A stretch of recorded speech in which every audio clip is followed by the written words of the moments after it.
You can't keep getting away with this! You can't keep getting away with it! This game has single-handedly split the Assassin's Creed fanbase in a way that I haven't seen in a long time. I've played pretty much every one of these games, and throughout the hype and build-up for this one, I was always a little more skeptical. And that was because all the promises that Ubisoft were making in terms of bringing Assassin's Creed back to its roots, whatever I guess that means, it just always seemed kind of like an unrealistic goal, considering that everyone has different understandings of what peak Assassin's Creed really is. That being said, I can only really talk about my opinions and the impressions that the game left upon me, which so far has been little to nothing, honestly. As usual with things like this, there are a lot of good ideas, but the execution just leaves a lot to be desired. But I'll save that portion for when I discuss what I don't like. Starting with what I do like. Ubisoft as a company, especially when it comes to the Assassin's Creed games, has become very reliable in creating authentic recreations of these historical landscapes. There were a lot of times throughout my playthrough of the game where I was just walking around experiencing Baghdad, or whenever I died or on a loading screen, they would give little fun facts about ancient Baghdad and the culture, the history of it. Just a lot of cool, interesting things that you don't see typically in video games.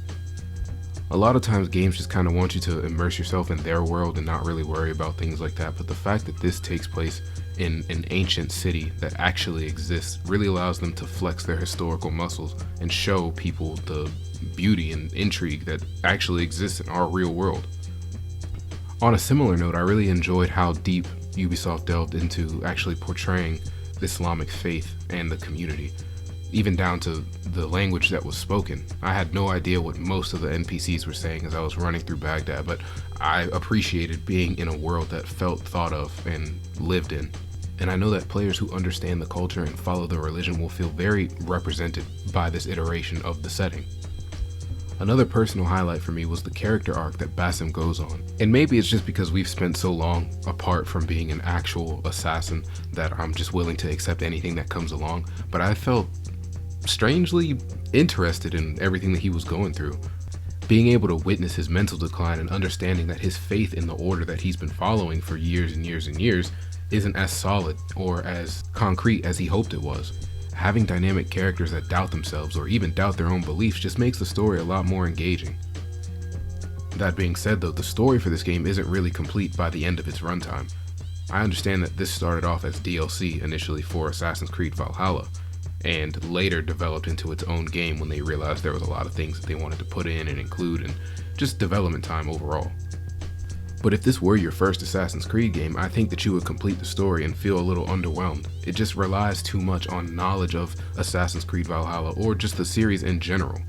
I mean, I've played the other games and even I was a bit confused by the ending. Not entirely, but enough to make me question if I had missed something, which isn't really a good look. I'm going to give a very brief recap of the story so that you can understand my point a little more.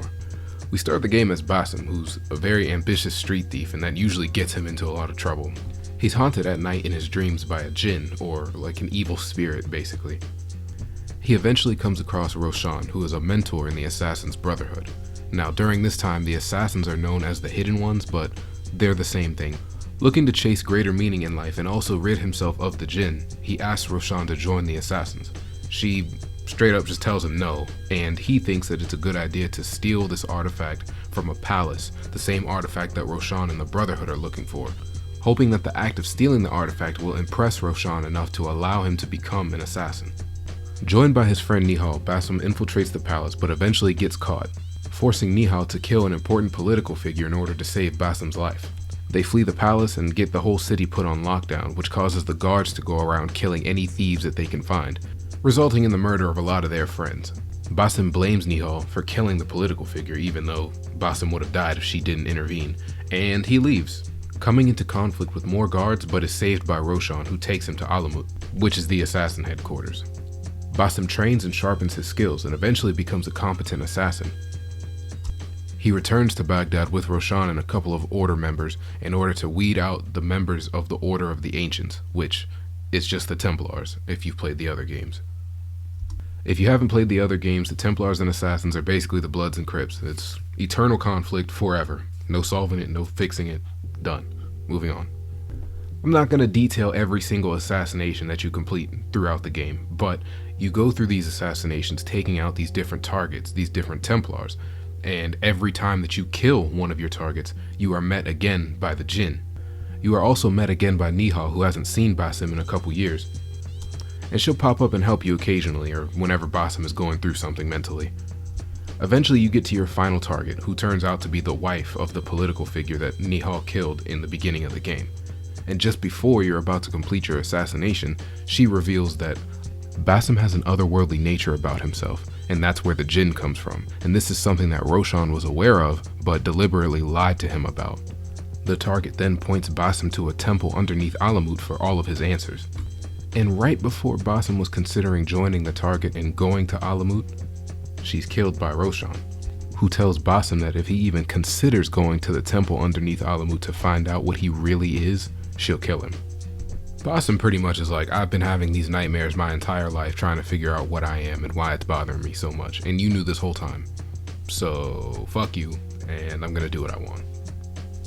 Basim goes home, gets Nihal, and they pull up to the assassin's headquarters, only to find that the Templars have been laying siege this entire time and have killed a lot of the assassins already.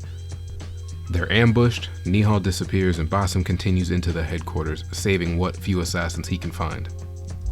He finally gets to the temple beneath Alamut, and right before he's about to open it, Roshan appears, telling him that this is his last chance and that if he doesn't back off, they're gonna have to fight to the death. Basim's like, alright, cool, beats the shit out of Roshan and continues into the temple, leaving her alive. It's here in the temple where we learn a few key things, and it's also during this point in the game where I felt the most conflicted. It turns out that Nihal never existed. She's always been a figment of Basim's imagination on some Fight Club shit. Or more accurately, a representation of Basim's past life as the Isu Loki. This is also the same place that the Jinn comes from. So to make it simple, Nihal and the Jinn are representations of Basim's past life as the Isu Loki. When Basim accepts this fact, he and Loki merge into one being within Basim's body. Not 100% Basim, but also not 100% Loki. But if it makes it easier, you can just say that Basim and Loki both live in this one body.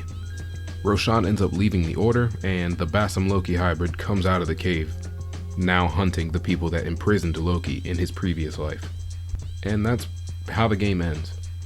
Now, listening to all that, you might wonder, where did Loki come from? What are the Isu? Like, how are they reincarnated? Who is Basim if he's actually Loki? Which highlights my issue of the game relying on too many outside sources in order to tell its story.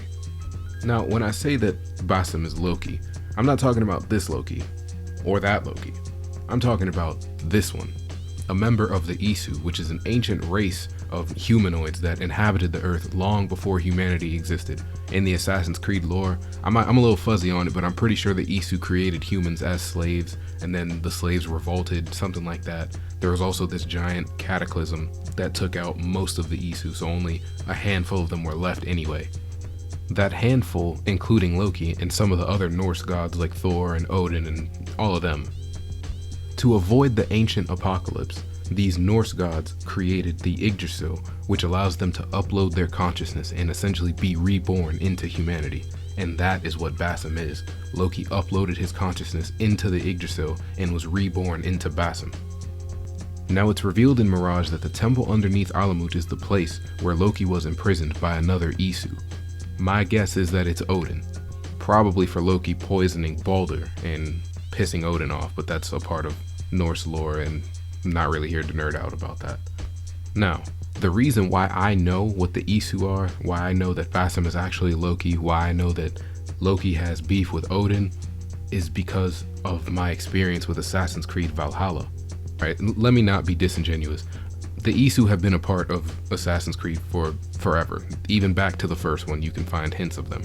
But the particular storyline that involves Loki and Odin and Basim and Eivor, you had to have played Valhalla to understand what all of that means and why it's important. An experience that I don't recommend because Valhalla was trash. So all of that information, which was so vital to tying in the story and understanding everything that's going on with Basim, isn't even really explained in this game. You have to come into it with prior knowledge, or you have to seek that knowledge out in an inferior game, which just ends up making this one look worse. The best parts of this story are when Basim is conflicted and is encountering the Jinn every time he murders his targets. Everything else is just kind of nothingness, or it's very open-ended and unfulfilling. Even if they had done something as simple as like including a recap of Valhalla at the end of this so that people know what happens, I don't know, maybe that's not a bulletproof way of doing it, but I feel like that would have still been better. Look at everything I had to explain just to get you to understand what happened. It definitely could have used a little bit more connective tissue. Moving on to the actual gameplay mechanics, I found the combat and the parkour really disappointing. The combat isn't terrible, it just doesn't do enough to feel good. Enemies barely respond to attacks and it kind of feels like you're just slashing at walls half the time. The parry button is really sticky and doesn't always respond when you want it to. You end up dying a lot of times to things that you really should not have died to. There's going to be a lot of times where you counter something perfectly, but somehow the sword slips through, or somebody who was out of range just magically clips into you and now you're dead. And all throughout the promotion for this game, they were talking about how it was more stealth focused and that might be the reason why the combat is lackluster. And I mean, they didn't say it would be lackluster, but you can tell that they wanted you to think that it was a stealth focused game so that if there were critiques about the combat, then people could swarm in and be like, well, you're not supposed to be fighting anyway, it's stealth, you're supposed to run and hide and all that other bullshit. Like, no, it should still be a fun game to fight in. The exact same way that GTA isn't a driving game, but they made sure to upgrade the driving mechanics between 4 and 5 because they knew that a large portion of the game sucked. And like bare minimum, if I were making the game, I would have at least tried to hide that behind more animations. Like even if the combat itself isn't fun, giving the player that reward of a cool execution, a cool animation is kind of enough to slide by. But when you see the same 3 or 4 animations over and over, it just becomes less interesting. And now there's nothing to take your mind off the fact that the combat isn't fun. On a similar note, I think the parkour is very lackluster. And I know that's kind of a hot take given all the support that the game has received in terms of parkour, but I just don't feel it. Baghdad as a setting works really well for parkour. You can tell that the creators really built the city with parkour in mind. But there isn't any real true freedom in the way parkour takes place. You're on autopilot. You hold a button, run a direction, and just watch Basim do everything that he's gonna do. You don't really have agency in the decision making that you're doing, aside from pointing him in whatever direction. And sometimes that doesn't even work, because I can't tell you the amount of times that I've meant to go to location A, and Basim says, fuck that, and jumps wherever he feels like jumping. It's gotten me killed numerous times. And although I prefer Unity's parkour, like pretty much everybody else does, I'm not one of the fanboys. It's just like Unity's parkour was perfect and everything needs to embody that and be like that because Unity's parkour had problems of its own. I think where we should be looking towards is a good middle ground between the early Assassin's Creed like 1 through Revelations and Unity, the perfect balance between mechanic sophistication and just looking cool. I think that is the sweet spot that gamers are looking for when it comes to this franchise. I think something like that will be very successful. We want things that are difficult to pull off, so that way when we see other people do it, we understand how cool it was. Like, holy shit, he had to do this and that and this and that, and this thing could only happen because of this thing over here. It makes you appreciate it a lot more. But at the same time, we want it to look cool. Take Sifu, for example. Sifu is a very difficult game to play, but it also looks fucking cool. Like all the combos you can pull off, all the unique animations, all the takedowns, all of that, but you still have to be skilled in the combat. I think that Assassin's Creed should take that philosophy when it comes to its parkour.